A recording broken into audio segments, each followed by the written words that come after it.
Hello दोस्तों, आपका स्वागत है हमारे यूट्यूब चैनल शायरी की डायरी में।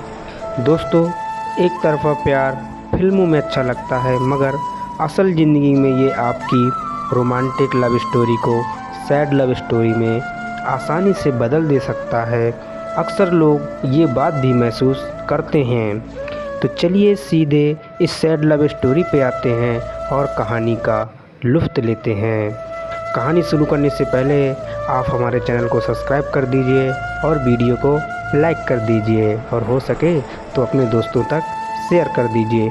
तो चलिए दोस्तों, अब कहानी को शुरू करते हैं।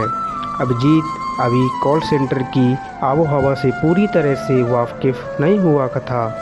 उसने ये तो सुना था कि कॉल सेंटर में काम करने वाली लड़कियां काफ़ी खुले स्वभाव की होती हैं और लड़कों से कंधा मिला के काम और मस्ती दोनों करती हैं, मगर देख वो ये सब पहली बार रहा था। एक छोटे शहर से आया अभिजीत इस बात को नहीं समझ पा रहा था कि तकरीबन ज़्यादातर लड़कियों ने क्यों ऐसा ड्रेस पहना हुआ था जिसे उसकी नज़र में कोई सभ्य घर वाले अपने बेटियों को नहीं पहनने देंगे।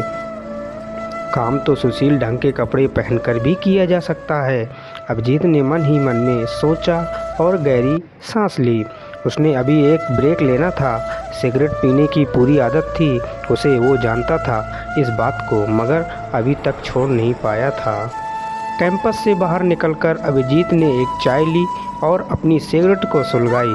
अभी उसके ज़्यादा दोस्त नहीं बने थे, नई नई नौकरी थी और वो ऐसे भी ज़रा कम बोलने वालों में से था। उसने आसपास अपनी नज़रें दौड़ाई तो हर तरफ उसे सिगरेट का धुआं और नीडल्स खाते हुए लोग, ज़ोर ज़ोर से बातें करने वाली लड़कियों का झुंड दिखाई पड़ा। अभिजीत थोड़ा आगे तरफ चला। वहाँ उसे थोड़ी सी शांति थी। चाय की चुस्कियों के साथ वो अपनी नौकरी और अपने घर के बारे में सोचने लगा।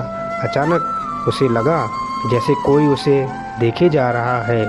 उसने अपनी नज़रें दौड़ाई मगर कोई नज़र नहीं आया, और फिर अचानक उसे एक आवाज़ उसके कानों में आई, एक्सक्यूज़ मी, क्या आप देहरादून से हैं? अभिजीत के सर पे जैसे बम का गोला फटा हो, क्योंकि जब उसने आवाज़ की तरफ अपनी नज़रें घुमाई तो वहाँ मेघा खड़ी थी। मेघा उसकी बचपन की दोस्त और उसका पहला और आखिरी प्यार। ऐसा प्यार उसने कभी मेघा को बताया या जताया नहीं, बस दिल ही दिल में करता रहा उसे पागलों की तरह।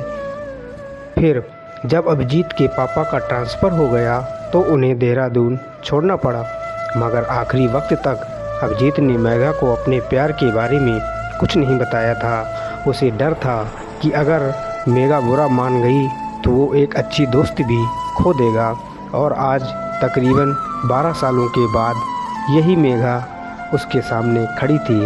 अभिजीत अभी तक किसी पत्थर की मूर्त की तरह मेघा को देखे ही जा रहा था। होश उसे तब आया जब उसे सिगरेट से उसकी उंगलियां जल उठीं। उसने जल्दी से सिगरेट फेंकी। मेघा को क्योंकि जवाब नहीं मिला था तो वो थोड़ा कंफ्यूज्ड सा होकर उसे देख रही थी, और उसने फिर से पूछा, आप ठीक तो हैं ना? अभिजीत को लग रहा था जैसे वो गहरी नींद से कोई सपना देख रहा हो, और उसका मन कर रहा था ना ये नींद टूटे ना ये सपना टूटे, मगर दीवाना भूल गया था कि वो ये सब सच में हो रहा था। फिर जैसे अचानक उसे होश आया हो, उसने मेघा की आंखों में डूबकर कहा, तुमने मुझे कैसे पहचाना मेघा? बस इतना कहना था कि मेघा जैसे चीख उठी खुशी के मारे, OMG, इट्स यू। अभी मैं जानती थी तुमसे कभी ना कभी ज़रूर मुलाकात होगी। कितने सालों के बाद मिले तुम। अभी यहाँ कैसे पहुँचे? कहाँ रहते हो यहाँ? अंकल और आंटी कैसे हैं? यहाँ कब ज्वाइनिंग किया तुमने?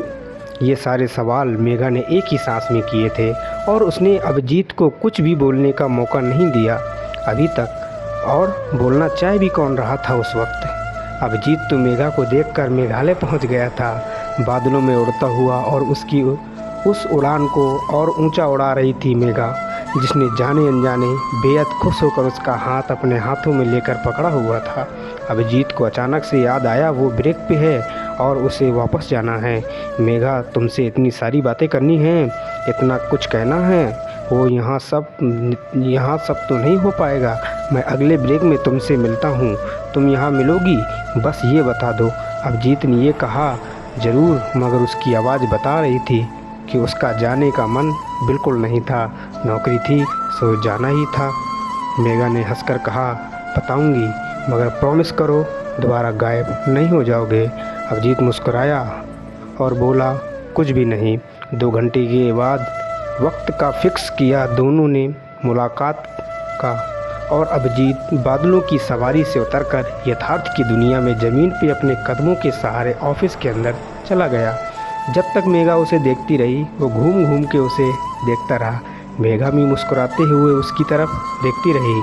अभिजीत वापस आके काम पे तो लग गया, मगर उसका सारा ध्यान वहाँ पर ही लगा हुआ था। बचपन की वो सारी यादें किसी फिल्म की तरह उसकी आंखों के सामने से गुजर रही थी। वो साथ खेलना, स्कूल जाना, टिफ़िन शेयर करना, एक साथ होमवर्क करना, सब कुछ जैसे फिर से जीवंत हो चुका हो अभिजीत के लिए।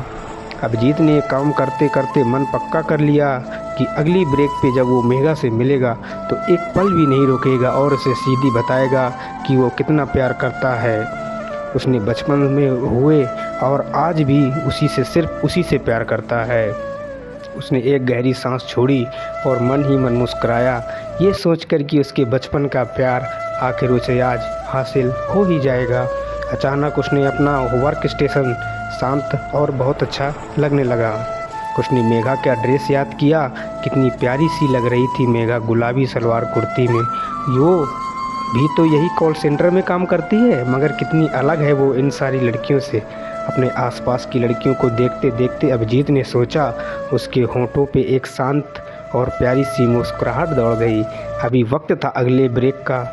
अभिजीत का मन कर रहा था कि वो घड़ी की सुइयों को तेज़ी से घुमा के आगे कर दे। ऐसा ही तो होता है प्यार में। जब आप किसी से सच्चा प्यार करते हैं तो ऐसी ही हालत होती है दिल की ही। उनके बिना रहा नहीं जाता एक पल भी। मन करता है बस उनके साथ रहे हमेशा, हर पल। ऐसी ही हालत अभिजीत की भी थी। उसने घड़ी देखी, अभी भी 15 मिनट बाकी थे, मगर उससे अब रहा नहीं गया। वह अपने बॉस से कह के ब्रेक के लिए निकल पड़ा। अभिजीत के मन में लाखों बातें घूम रही थी, मगर सबसे ज़्यादा बेचैन वो मेघा को ये बताने के लिए हो रहा था कि वो उसे कितना प्यार करता है। और वो 100% श्योर था कि मेघा जैसे ही ये सुनेगी वो हैरान रह जाएगी और फिर बात आगे बढ़ेगी। अभिजीत ने अपनी सिगरेट सुलगा ली थी और अपने हाथ में चाय का गिलास लेकर वो उसी दिशा में बढ़ने लगा जहाँ मेघा से उसकी मुलाकात हुई थी। अभिजीत ने महसूस किया कि वो कांप रहा है। वो समझ गया कि ये महज उत्तेजना की वजह से है, क्योंकि आज इतने सालों बाद वो अपने दिल की बात उस लड़की को बताने वाला है जो उसके ख्वाब और हकीकत दोनों की रानी रही है। उसने अपने कदमों की रफ्तार थोड़ा धीमी की और आगे बढ़ने लगा। अभिजीत ने दूर से ही देख लिया कि मेघा उसी जगह पे खड़ी होकर उसका इंतज़ार कर रही है। आसपास 2-4 लोग और भी थे। अभिजीत ने उन लोगों को वहाँ होना अच्छा नहीं लगा। उसे एकांत चाहिए था अपने दिल की बात कहने के लिए। अभी उसे मेघा की आवाज़ सुनाई दी। उसने सर उठा के देखा, मेघा हाथ उठाकर उसे इशारे से जल्दी आने को कह रही है। अभिजीत ने अपने कदमों की रफ्तार बढ़ाई और चंद सेकंड में वो मेघा के पास पहुंच गया। उसने मेघा की तरफ बहुत प्यार से देखा और इसके पहले कि वो कुछ कह पाता, मेघा ने कहे, ऐसा है अभिजीत, मुझे तो अभी भी यकीन नहीं हो रहा कि तुमसे मुलाकात हो गई है और हम एक साथ काम भी कर रहे हैं। तुमसे ढेर सारी बातें इस जगह तो नहीं हो सकती। ऐसा करते हैं कि आज का डिनर हम एक साथ ही करते हैं। अभिजीत ने सहमति से सर हिलाया और गले को साफ करके बोलना शुरू किया, मेघा, मुझे तुमसे 1 मिनट अभी। मेघा ने उसे टोकते हुए अपने फ़ोन कॉल को रिसीव किया और वो जिस जगह पे थी उस जगह का डायरेक्शन फ़ोन पे किसी को समझाने लगी और सामने की तरफ देखते हुए उसने अपना हाथ उठा के हिलाने लगी। अभी तक अभिजीत भी समझ चुका था कि उसी जगह पे आने वाला है, मगर उसे बुरा नहीं लगा क्योंकि वो जानता था कि वो डिनर और मेघा एक साथ कर रहे हैं, तो उस वक्त वो इत्मीनान से सारी बात बताएगा। सामने से एक स्मार्ट सा बंदा चला आ रहा था। उसने मेगा की तरफ देखकर हाथ हिलाया और मेगा ने भी जवाब दिया और फ़ोन डिस्कनेक्ट कर दिया। अभी इनसे मिलो, ये हैं तुषार, मेरे सीनियर हैं इसी ऑफिस में और मेरी ज़िंदगी के हमसफ़र भी। पिछले 5 साल से हम एक दूसरे के साथ हैं। अभिजीत को इसके आगे कुछ भी सुनाई नहीं दिया।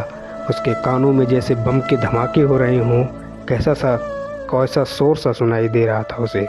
ये तो देख पा रहा था कि मेगा के होंठ हिल रहे हैं, मगर वो मेगा की कोई भी बात सुन नहीं पा रहा था। अभिजीत ने कब हाथ आगे बढ़ाया और तुषार से हाथ मिलाया, उसे कोई भी होश नहीं था इन चीज़ों का। उसे सिर्फ अपना वर्क स्टेशन और वहाँ सोची हुई बातें दिख रही थीं।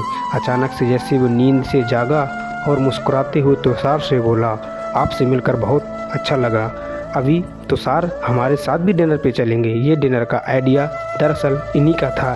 जैसे ही इन्होंने तुम्हारे बारे में सुना, इन्होंने डिनर प्लान किया ताकि हम अच्छे से बात कर सकें। अभिजीत ने जब सिगरेट का पैकेट निकाला, एक सिगरेट सुलगाई, एक गहरा कस लिया। थोड़ी देर बाद सारा धुआं अंदर ही रखा और फिर आसमान की तरफ मुंह उठाकर धीरे धीरे उस कस के धुएं को बाहर निकालते हुए बोला, वो तो ठीक है मेगा, मगर आज रात में फ्री नहीं हूँ। कुछ ऐसे काम हैं जिन्हें मुझे आज ही ख़त्म करना पड़ेगा। अभिजीत ने अपनी आंखों में आते हुए आंसुओं को ज़बरदस्त तरीके से रोका हुआ था। उसे डर था कि वो रो ना पड़े वहाँ। मेगा का चेहरा अचानक से उतर गया। तुषार ने बात संभाली और बोला, कोई बात नहीं दोस्त, डिनर कहाँ भागा जा रहा है, तुम अपना काम कर लो पहले, हम फिर भी कभी डिनर करेंगे मेगा, है ना।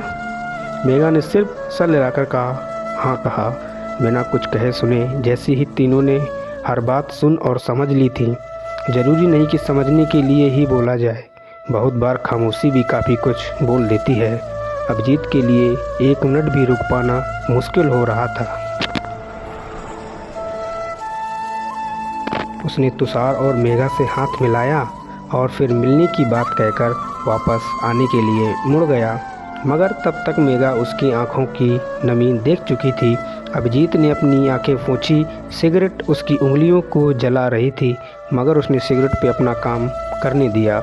उसके दिल की जलन में से बहुत कम थी उसकी उंगलियों की जलन, और उसके आंसू उसकी आंखों से कभी न ख़त्म होने वाली बारिश की तरह लग रहे थे। अभिजीत ने सामने देखने की कोशिश की, मगर उसे सब कुछ धुंधला सा दिख रहा था। अभिजीत ने फिर जीत नहीं पाया और किस्मत फिर से अभिजीत रहा। ऑफिस का वर्क स्टेशन फिर से शोर में डूबा हुआ था। अभिजीत अपने चेयर पे बैठा और अगले कॉल की तैयारी में लग गया। और हमारी सैड लव स्टोरी यहाँ ख़त्म होती है। प्यार और ज़िंदगी अच्छा मजाक कर लेते हैं ना कभी कभी, है ना। तो दोस्तों, ये थी एक सच्ची सैड लव स्टोरी। क्या आपने कोई सबक लिया इस रियल लव स्टोरी से? अगर आप किसी से प्यार करते हैं तो उसका इजहार ज़रूर करें और शालीनता से करें। अगर आप ये देखते हैं और पाते हैं कि आपका प्यार किसी और से प्यार करता है तो अपना रास्ता बदल लें दोस्तों। ऐसा करके आप खामखा के दिल के दर्द से बच सकते हैं। इस सैड लव स्टोरी से अपने अगर कुछ सीखा है तो कमेंट सेक्शन में ज़रूर बताएं मुझे। बहुत जल्दी आप लोगों के लिए एक मोस्ट रोमांटिक लव स्टोरी लेकर आऊँगा। तब तक के लिए धन्यवाद दोस्तों। आपका दिन शुभ हो। Thank you.